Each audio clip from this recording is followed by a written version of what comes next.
Bonsoir à tous, bienvenue dans le 1945. Le dialogue ouvert et tolérant entre les peuples est la seule façon d'arriver à bâtir une planète où la paix est durable. Ce 21 mai est dédié à la diversité culturelle pour le dialogue et le développement, les précisions à suivre. La valorisation des plantes aromatiques, des feuilles traditionnelles pour en faire du thé est une mission que se sont assignés certains jeunes entrepreneurs. À suivre, les explications des promoteurs en cette célébration de la Journée mondiale du thé. Envie de lire de nouveaux livres, deux possibilités s'offrent à vous, la lecture physique ou la lecture en ligne. Entre le confort du papier et celui du numérique, les avis divergent.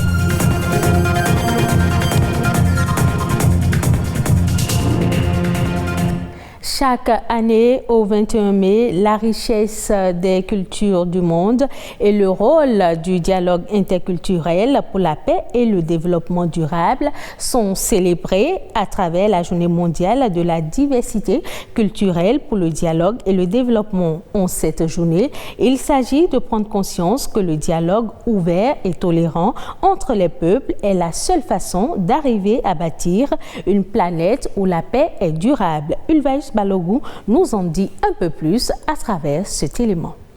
C'est en novembre 2001 que l'UNESCO adoptait sa Déclaration universelle sur la diversité culturelle.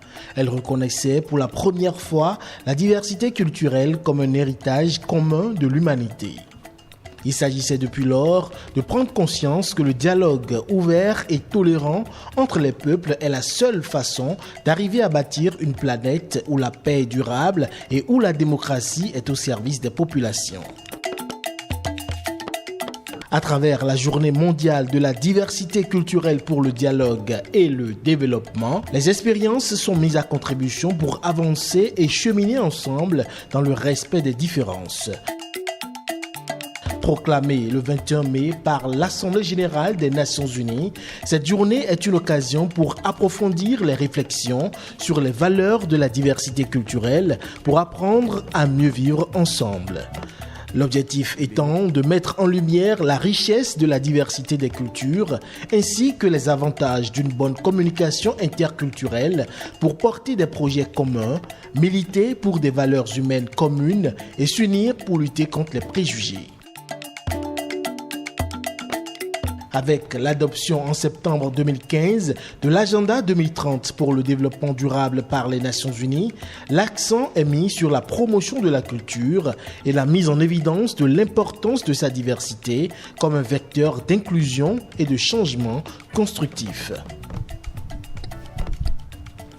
Ce 21 mai est également dédié à la journée internationale consacrée à la boisson la plus consommée dans le monde. Il s'agit du thé. Pour prévenir certaines maladies comme l'hypertension artérielle, il est souvent conseillé de faire des infusions. Et justement, certains jeunes béninois innovent dans ce secteur en mettant sur le marché une gamme d'infusions fabriquées au Bénin. De quoi s'agit-il et comment les consommateurs l'apprécient? On suit les explications. Le marché a été un peu réticent au départ parce que le Béninois n'a pas l'habitude de consommer du thé. Après le repas, par exemple, on a l'habitude de prendre des boissons fraîches. Le second défi a été de mettre dans la tête des Béninois que le thé importé n'est pas forcément de qualité supérieure à ce que nous proposons ici. Pourquoi?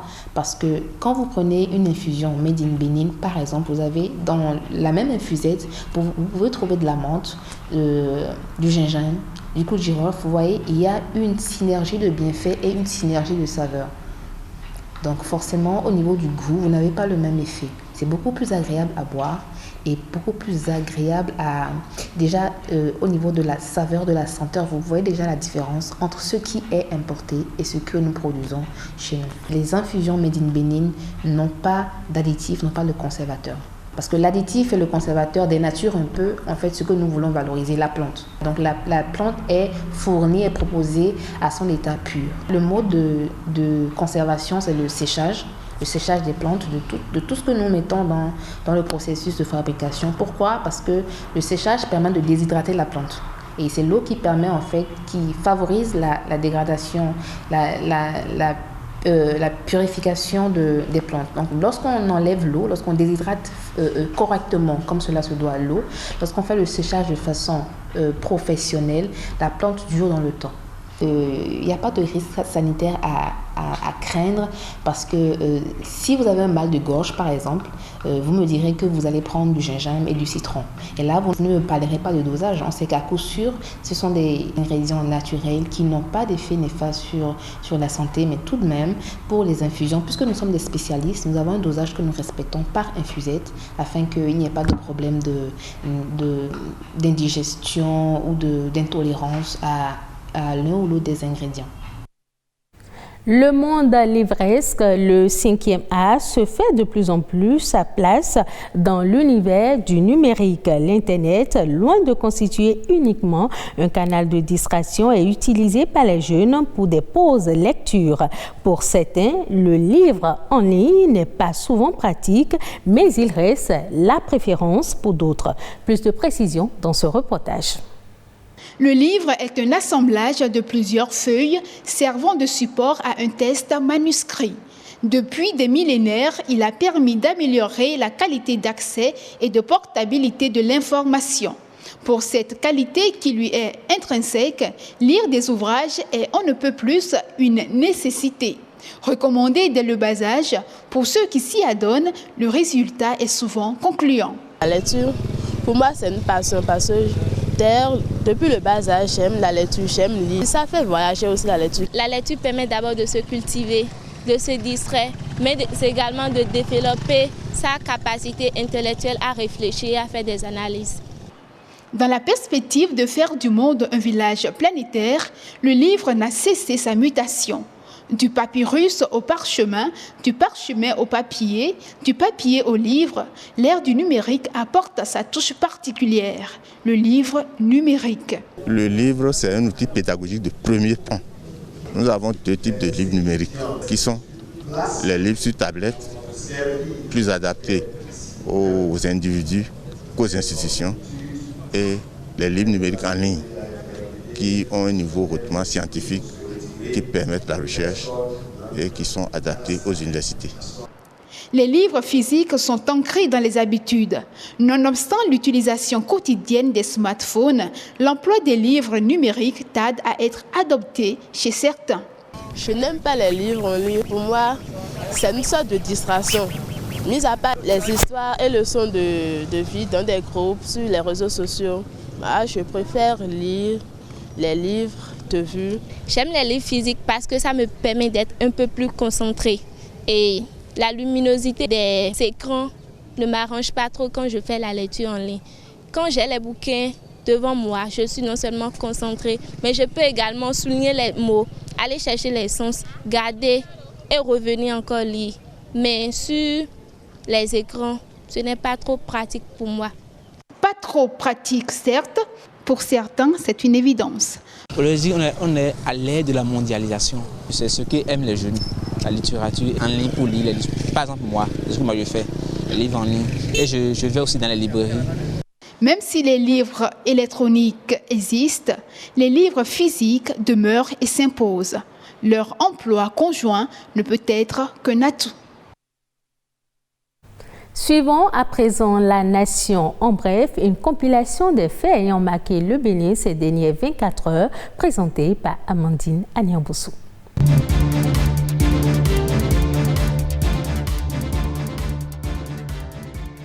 L'aéroport de Cotonou dispose désormais de son certificat d'aérodrome. Il figure sur la liste des aéroports certifiés à travers le monde. L'Organisation internationale de l'aviation civile lui a décerné le précieux sésame après une série d'audits, de contrôles et d'exigences de qualité.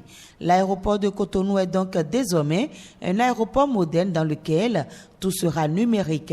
La remise de ce certificat constitue une première dans l'histoire de l'aviation civile béninoise. L'aéroport dispose également de 2 bornes d'enregistrement libre-service qui permettront aux passagers d'avoir leur carte d'embarquement et de faire la sélection de leur siège eux-mêmes sans aller au comptoir d'enregistrement, un instrument que seul l'aéroport de Cotonou détient dans la sous-région. La réalisation de l'oléoduc Niger-Bénin permettra à terme le transport du pétrole brut du Niger sur le marché international via le Bénin. Le lancement officiel du chantier côté béninois ce jeudi a été l'occasion pour le ministre d'État chargé du plan et du développement de réitérer l'attachement du gouvernement à la réalisation de cette infrastructure qui boostera l'économie béninoise. Suivant le plan établi, l'oléoduc traversera sur le sol béninois 5 départements, 17 communes et 141 villages. Selon les autorités béninoises, ce projet est le plus gros investissement privé jamais réalisé au Bénin depuis l'indépendance. Sur le terrain, une partie des matériels lourds est déjà acheminée sur le site et les autres sont en cours. Les membres du conseil d'administration de la Société Bénin Diffusion et de la Société béninoise d'infrastructures de radiodiffusion ont été installés ce jeudi à Cotonou par Aurélie Adam Soulé Zoumarou, ministre du numérique et de la digitalisation. Leur installation marque une étape importante dans la mise en œuvre de la télévision numérique terrestre. Bénin Diffusion est une société d'économie mixte où le gouvernement et le secteur privé se donnent la main pour la réalisation de ce projet phare du programme d'action du gouvernement. C'est pourquoi la ministre a salué la présence des éditeurs privés dans le conseil d'administration qui aura la lourde responsabilité de donner les orientations au directeur général de la société. Bénin Diffusion sera un maillon clé dans l'écosystème de la TNT et de la production des contenus des médias audiovisuels au Bénin.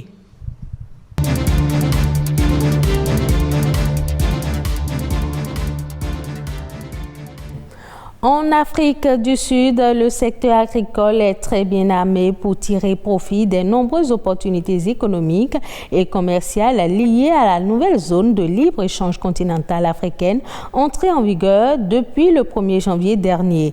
D'après les données du Centre du commerce international, la nation arc-en-ciel compte à elle seule pour plus de 80% des échanges de volailles à l'intérieur du continent. Cette prédominance est également une réalité pour le maïs dont elle est la productrice africaine, compte pour près du tiers du commerce intra-africain. Les principaux produits agricoles exportés par l'Afrique du Sud sont les noix, les fruits comestibles, les boissons et les céréales. C'est la fin de cette édition. Merci de l'avoir suivi. Retrouvez ce journal sur le site de l'ORTB, www.ortb.bj.